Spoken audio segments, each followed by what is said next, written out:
నమస్తే అండి, నా పేరు ఆలూరు వేణుగోపాల్. నేను ఏరియా సేల్స్ మేనేజర్గా పనిచేస్తున్నాను, ధర్తి అగ్రో కెమికల్స్, నాగపూర్. ఇప్పుడు మనం ప్రస్తుతం తక్కెడపాడు గ్రామానికి చెందిన ఎస్కే నాగుల్మీరా గారి చేలో ఉన్నాము.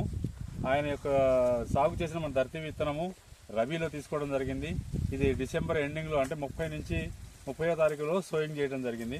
ప్రస్తుతం దీని యొక్క విశిష్ట లక్షణాలు ఏంటంటే రోగాలను తట్టుకుంది, గింజ నిండుగా కట్టుకుంది, బరువైన గింజలు కలిగి ఉంది, తెల్ల వెండు కలిగిన రకం. ఎటువంటి వాతావరణ పరిస్థితుల్లో కూడా రబీలో మనకి నిరాటంకంగా రోగాలు లేకుండా విశిష్టమైన దిగుబడి ఇచ్చే లక్షణాలు కలిగిన విత్తనం. ప్రాంతంలో చూసుకున్న కంకి నిండా గింజలు, బంగారు వర్ణం కలిగిన గింజలు, అధిక బరువు, రోగాలను తట్టుకొని విశిష్టమైన దిగుబడులు ఇచ్చే లక్షణాలు కలిగిన విత్తనం ధర్తి సీడ్స్ వారి ఫెంటాస్టిక్ రకం. ఈ గ్రామంలో దాదాపు సుమారుగా 20 నుంచి 30 ఎకరాల్లో సాగు చేయడం జరిగింది. ప్రతి ఒక్క చోట కూడా క్రాప్ పరిస్థితి జిల్లా అంతటా, ప్రకాశం జిల్లా అంతటా కూడా ఇదే విధంగా నమోదైంది.